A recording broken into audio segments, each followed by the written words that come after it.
Esther அதிகாரம் 9. ராஜாவின் வார்த்தையின்படியும் அவனுடைய கட்டளையின்படியும் செய்யப்படுகிறதற்கு ஆதார் மாதம் என்கிற 12ஆம் மாதம் 13ஆம் தேதியிலே யூதரின் பகைஞர் அவர்களை மேற்கொள்ளலாம் என்று நம்பினார்களே, அந்நாளிலேதானே யூதரானவர்கள் தங்கள் பகைஞரை மேற்கொள்ளும்படிக்கு காரியம் மாறுதலாய் முடிந்தது. யூதர் அகாஸ்வேரு ராஜாவின் சகல நாடுகளிலும் உள்ள பட்டணங்களிலே தங்களுக்கு பொல்லாப்பு வரப்பண்ண பார்த்தவர்கள் மேல் கைபோட கூடிக்கொண்டார்கள். ஒருவரும் அவர்களுக்கு முன்பாக நிற்கக்கூடாதிருந்தது. அவர்களை பற்றி சகல ஜனங்களுக்கும் பயமுண்டாயிற்று. நாடுகளின் சகல அதிகாரிகளும் தேசாதிபதிகளும் துரைகளும் ராஜாவின் காரியங்களை நடப்பிக்கிறவர்களும் யூதருக்கு துணை நின்றார்கள். மொர்தெகாயினால் உண்டான பயங்கரம் அவர்களை பிடித்தது. மொர்தெகாய் ராஜாவின் அரமனையில் பெரியவனாயிருந்தான். அவனுடைய கீர்த்தி எல்லா நாடுகளிலும் பிரசித்தமாயிற்று. இந்த மொர்தெகாய் என்பவன் மேன்மேலும் பெரியவனானான். அப்படியே யூதர் தங்கள் சத்துருக்களை எல்லாம் பட்டயத்தால் வெட்டி கொன்று நிர்மூலமாக்கி தங்கள் இஷ்டப்படி தங்கள் பகைஞருக்கு செய்தார்கள். யூதர் சூசான் அரமனையிலும் 500 பேரை கொன்று நிர்மூலமாக்கினார்கள்.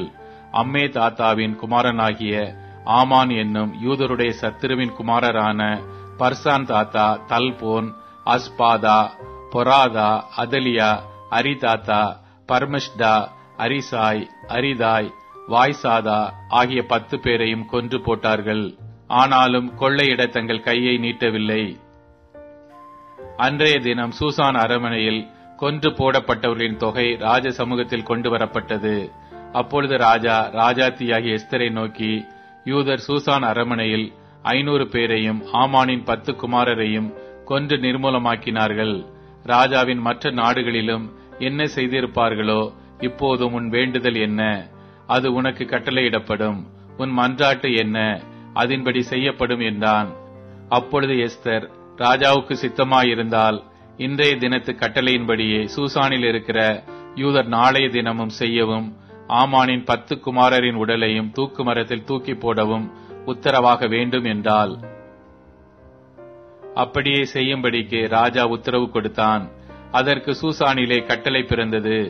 ஆமானின் 10 குமாரருடைய உடலையும் தூக்கி போட்டார்கள். சூசானில் இருக்கிற யூதர் ஆதார் மாதத்தின் 14ஆம் தேதியிலும் கூடி சேர்ந்து சூசானில் 300 பேரை கொன்று போட்டார்கள். ஆனாலும் கொள்ளையிட தங்கள் கையை நீட்டவில்லை. ராஜாவின் நாடுகளிலுள்ள மற்ற யூதர்கள் தங்கள் பிராணனை தற்காக்கவும் தங்கள் பகைஞருக்கு விலகி இளைப்பாறுதல் அடையவும் ஒருமிக்க சேர்ந்து தங்கள் விரோதிகளில் 75,000 பேரை கொன்று போட்டார்கள்.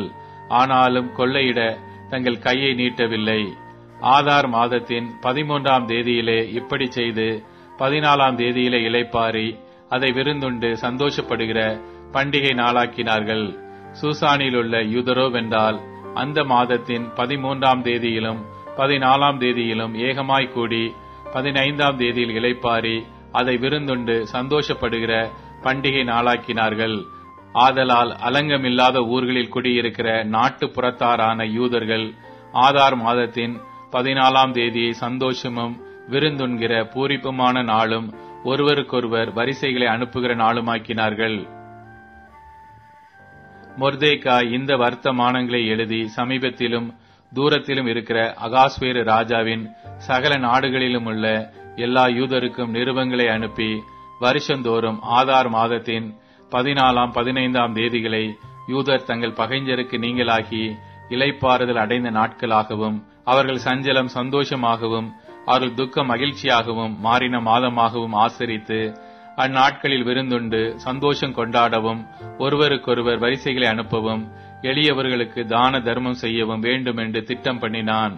அப்பொழுது யூதர் தாங்கள் செய்யத் தொடங்கினபடியும் மொர்தெகாய் தங்களுக்கு எழுதினபடியும் செய்ய சம்மதித்தார்கள். அம்மே தாத்தாவின் குமாரனாகிய ஆமான் என்னும் ஆகாகியன் யூதருக்கெல்லாம் சத்துருவாயிருந்து யூதரை சங்கரிக்க நினைத்து அவர்களை அழிக்கவும் நிர்மூலமாக்கவும் பூர் எனப்பட்ட சீட்டை போடுவித்தான். ஆனாலும் எஸ்தர் ராஜ சமூகத்தில் போய் யூதருக்கு விரோதமாய் அவன் நினைத்த அவனுடைய பொல்லாத யோசனை அவனுடைய தலையின் மேல் திரும்பும்படி கட்டளை பிறப்பித்ததினாலே அவனையும் அவன் குமாரரையும் மரத்திலே தூக்கி போட்டார்கள். ஆகையினால் அந்த நாட்கள் பூர் என்னும் பேரினால் பூரீம் எண்ணப்பட்டது. அவன் அந்த நிருபத்தில் எழுதியிருந்த எல்லா வார்த்தைகளின் நிமித்தமும், தாங்களே இந்த விஷயத்தில் அனுபவித்தவைகள் நிமித்தமும், தங்களுக்கு நேரிட்டவைகளின் நிமித்தமும் யூதர் அதை திட்டப்படுத்தி அந்த 2 நாட்களை குறித்து எழுதியிருக்கிறபடியே அவைகளை வருஷந்தோறும் அவைகளின் சரியான காலத்திலே ஆசரியாமல் இருப்பதில்லை என்பதையும், இந்த நாட்கள் எல்லா தலைமுறைகளிலும் வம்சங்களிலும் தேசங்களிலும் ஊர்களிலும் நினைவு கூறப்பட்டு ஆசரிக்கப்பட வேண்டும் என்பதையும், இந்த பூரீம் என்னும் பண்டிகை நாட்கள் யூதருக்குள்ளே தவறி போகாமலும் அவைகளை நினைவு கூறுதல் தங்கள் சந்ததியாருக்குள்ளே ஒளிந்து போகாமலும் இருக்க வேண்டும் என்பதையும், தங்கள் மேலும் தங்கள் சந்ததியார் மேலும் தங்கள் மார்க்கத்தில் அமையப் போகிற மற்ற யாவர் மேலும் கடனாக நியமித்துக் கொண்டார்கள். பூரீமை குறித்து எழுதியிருக்கிற இந்த 2ஆம் நிருபத்தை திடப்படுத்தும்படிக்கு அபியாயேலின் குமாரத்தியாகிய எஸ்தர் என்னும் ராஜாத்தியும் யூதனாகிய மொர்தேகாயும் பின்னும் மகா உறுதியாய் எழுதினார்கள். யூதனாகிய மொர்தேகாயும் ராஜாத்தியாகிய எஸ்தரும் யூதருக்கு உறுதிப்பாடு பண்ணினதும் அவர்கள்தானே உபவாசத்தோடும் அலறுதலோடும் ஆசரிப்போம் என்று தங்கள் மேலும் தங்கள் சந்ததியார் மேலும் கடனாக நியமித்துக் கொண்டதுமான பூரீம் எனப்பட்ட இந்த நாட்கள் அவைகளின் சரியான காலங்களில் ஆசரிக்கப்படும் காரியத்தை உறுதியாக்க அவன் அகாஸ்வேருவின் ராஜ்யத்தில் உள்ள 127 நாடுகளிலும் இருக்கிற எல்லா யூதருக்கும் சமாதானமும் உண்மையுமான வார்த்தைகளை உடைய நிருபங்களை அனுப்பினான். இப்படியே எஸ்தரின் கட்டளையானது பூரீம் நாட்களை பற்றின இந்த வர்த்தமானங்களை திடப்படுத்தினது.